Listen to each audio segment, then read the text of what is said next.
జగన్ పై Undavalli hot comments చేశారు. ఉపరాష్ట్రపతి ఎన్నిక విషయంలో జగన్ నిర్ణయం తప్పంటున్నారు. ఎన్నికల్లో ఓడించిన కూటమికి జగన్ మద్దతు ఇవ్వడం ఏంటి అంటూ ప్రశ్నిస్తున్నారు. తనపై కేసులు పెట్టిన కాంగ్రెస్ అంటే ఇష్టం లేకపోతే ఓడించిన కూటమికి మద్దతు ఇస్తారా అంటూ ఆయన ప్రశ్నిస్తున్నారు.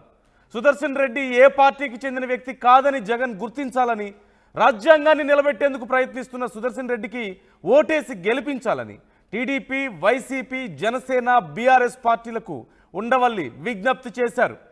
జగన్పై ఉండవల్లి చేసిన వ్యాఖ్యలు ఇప్పుడు సంచలనంగా మారాయి. చాలా సందర్భాల్లో ఉండవల్లి చాలా కీలక అంశాల మీద మాట్లాడుతుంటారు. తన అభిప్రాయాలను చాలా ముక్కుసూటిగా వ్యవహరిస్తుంటారు. ఏ పార్టీకి సంబంధించైనా, ఏ నాయకుడికి సంబంధించైనా కొన్నిసార్లు సజెషన్స్ కూడా ఇస్తూ ఉంటారు. కానీ కారణం ఏదైనప్పటికీ కొంత ప్రో జగన్ ఆయన మాట్లాడుతూ ఉంటారని చాలా సందర్భాల్లో టీడీపీ నాయకులు లేదంటే కూటమి నాయకులు అభిప్రాయపడుతుంటారు. ముఖ్యంగా కార్యకర్తల అభిప్రాయం చాలాసార్లు మనం చూసాం. ఆయన చేసినటువంటి వ్యాఖ్యల మీద చాలామంది అభిప్రాయాలు వ్యక్తం చేస్తూ అలాగే అంటూ ఉంటారు.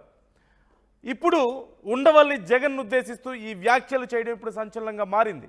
జగన్మోహన్ రెడ్డి గారి పార్టీ అయితే అది ఎలా వేస్తుందో నాకు అర్థం అవట్లే. మరి ప్రకటించినట్టు పేపర్లో చూశాను.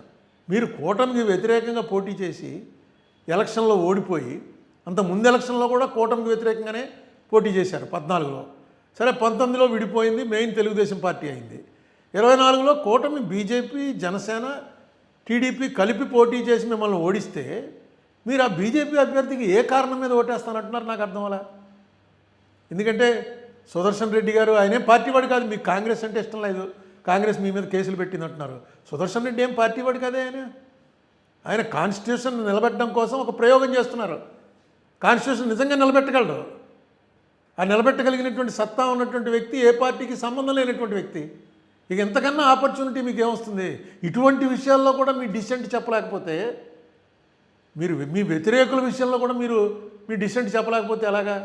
నాకు అర్థం లేదు అసలు వైసీపీ ఎందుకు సపోర్ట్ చేస్తానందో.